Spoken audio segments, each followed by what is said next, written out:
डर सबको लगता है। स्कूल ट्रिप, जहां सभी बच्चे हंसी खुशी मौज मस्ती करते हुए जा रहे थे, लेकिन आगे उनके साथ कुछ ऐसा हुआ कि वो स्कूल ट्रिप मौत की ट्रिप में बदल गई। आइए जानते हैं कि आखिर ऐसा क्या हुआ उन बच्चों के साथ। स्कूल के बच्चे ट्रिप के लिए जा रहे होते हैं। रात के समय रास्ते में बस को एक झटका लगता है, जिससे नेहा सामने बैठी एक औरत के पास आ जाती है और उसके गोद में सोए उसके बेटे का चेहरा देख लेती है, जो कि एक कंकाल था और उसके चेहरे पर कीड़े रेंग रहे थे। दिल्ली के स्कूल से नैनीताल के लिए एक स्कूल ट्रिप पर जा रहा होता है, जिसमें सभी बच्चे हंसते नाचते जा रहे थे। धीरे धीरे रात बढ़ने लगती है और बस अब नैनीताल के पहाड़ों पे चलने लगती है और बच्चे नाच रहे थे कि तभी अचानक ही ड्राइवर ब्रेक लगा देता है। क्या हुआ ड्राइवर, ऐसे बीच रास्ते में बस क्यों रोक दी? मैडम जी, वो देखो एक औरत जो बस के सामने आ गई है। मदद जी, मेरी मदद करो। मेरा घर ऊपर पहाड़ी की तरफ है और रात काफी हो गई है। मुझे भी बस में बिठा लो, मेरा बच्चा काफी छोटा है, मदद करो मेरी। टीचर बाकी सभी टीचर्स से बात करके उस औरत को बस में बिठा लेती है। उसी बस में नेहा अपनी दोस्त पूजा और उसके भाई रोहन के साथ इस ट्रिप पे आई थी। नेहा थोड़ी देर पहले तक नाच और खेल रही थी, लेकिन उस औरत के आते ही उसको कुछ अजीब सा लगने लगता है। लेकिन उस पर ध्यान न देकर नेहा वापस से खेलने कूदने लगती है। तभी बस को एक झटका लगता है, जिससे औरत ने अपने बच्चे को जिस कपड़े से ढका हुआ होता है वो खुल जाता है और नेहा वहीं पास में खड़ी थी, तो वो बच्चे को देखने की इच्छा से औरत के पास जाती है और बच्चे के चेहरे को देखते ही जोरों से चीखने लगती है। क्या हुआ नेहा? मैम, वो बच्चा कंकाल। क्या कहना चाहती हो, क्या हुआ है? नेहा डरते डरते कहती है, मैम वो बच्चा नहीं है, वो कंकाल है। नेहा की बात सुन सभी हैरान हो जाते हैं और उस औरत को देखने लगते हैं।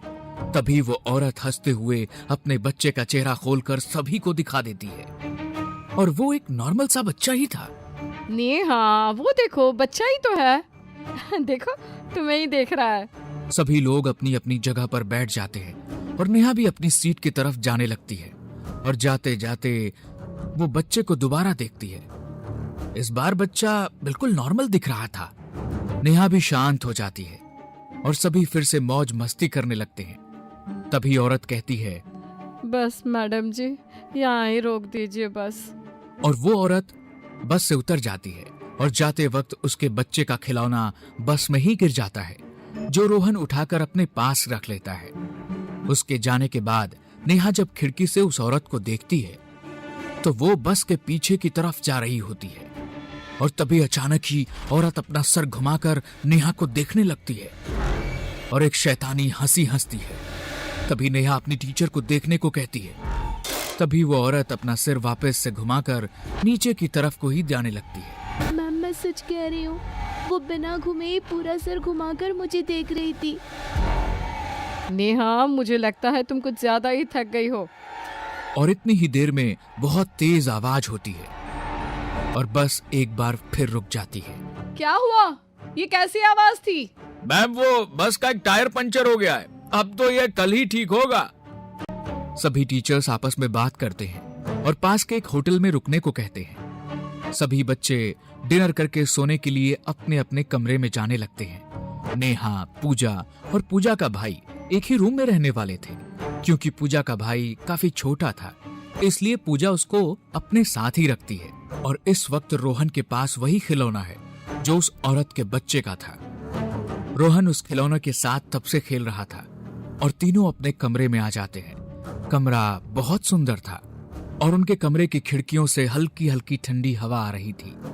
नेहा खिड़की से बाहर देखने लगती है। चल नेहा, सोते हैं, मुझे बहुत जोरों की नींद आ रही है। ऐसा कहकर दोनों सोने के लिए लेट जाती हैं, लेकिन रोहन अभी भी उसी खिलौने से खेल रहा होता है और अकेले ही उस खिलौने से बात कर रहा होता है। रोहन, चल सो जा, इस खिलौने को रख दे, कल खेल लेना। रोहन ने जैसे कुछ सुना ही ना हो।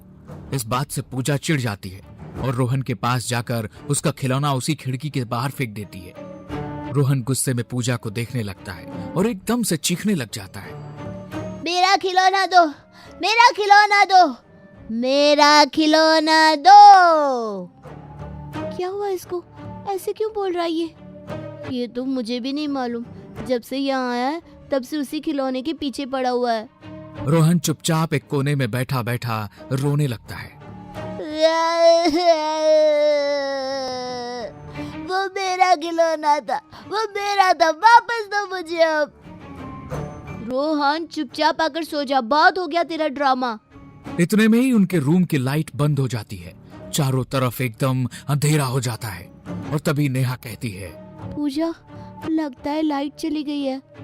हाँ रुक, मैं टॉर्च ऑन करती हूँ। जैसे ही पूजा टॉर्च ऑन करके नेहा को देखती है तो वो बेड पे लेटी हुई थी। तभी वो रोहन को देखने जाती है, लेकिन रोहन वहाँ नहीं था। नेहा, रोहन यहाँ नहीं है। तो वो कहाँ गया? अभी तो यही था। तभी दोनों भागते हुए खिड़की के पास जाते हैं और उन्हें रोहन खिड़की से कूद कर जाते हुए दिखाई देता है। दोनों बिना कुछ सोचे रोहन के पीछे चल देती हैं। रोहन, कहाँ हो तुम? इधर आओ वरना टीचर से बहुत डांट पड़ेगी। कमरे में वापस चलो, अब मैं तुम्हें नहीं डांटूंगी।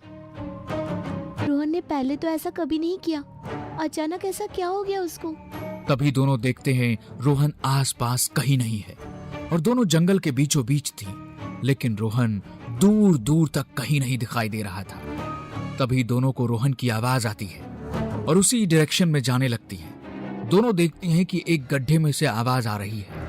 दोनों उस गड्ढे के पास जाती हैं और देखती हैं कि उसमें तो वही खिलौना पड़ा हुआ है जिससे रोहन खेल रहा था और उसी खिलौने से आवाज आने लगती है। दीदी बचाओ मुझे, यहाँ से निकालो मुझे यहाँ अकेले डर लग रहा है।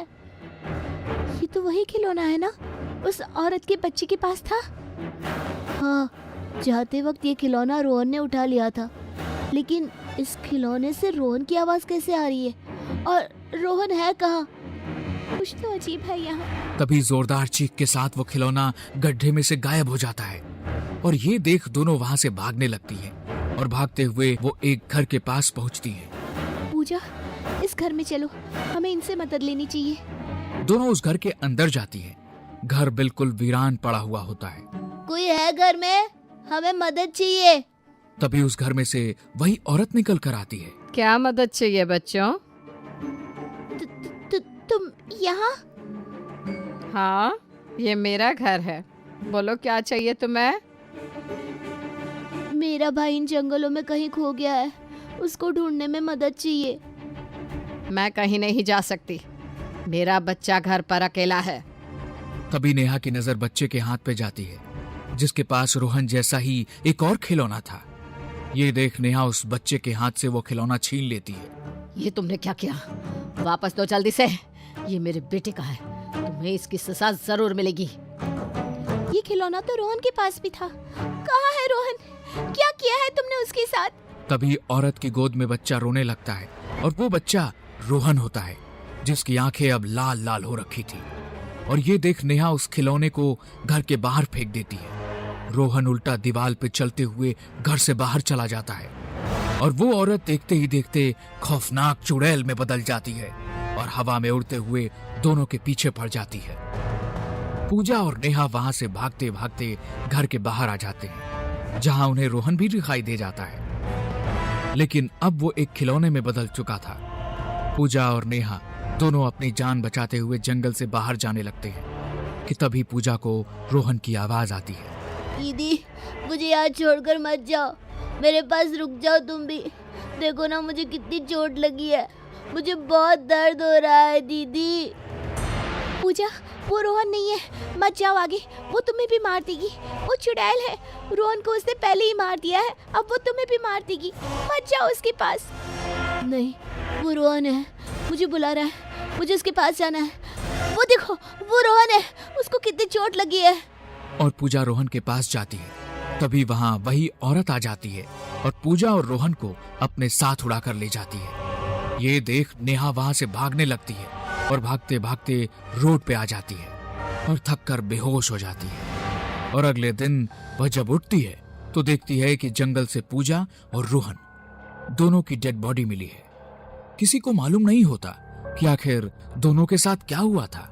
तभी उस गांव का एक आदमी कहता है कि यहाँ जंगल में एक औरत अपने बेटे के साथ रहा करती थी और एक दिन होटल बनाने के लिए कुछ लोग उसकी जमीन को कब्जे में करने के लिए गए और उसके मना करने पर उसके बेटे और उसको पहाड़ से फेंक कर मार दिया था।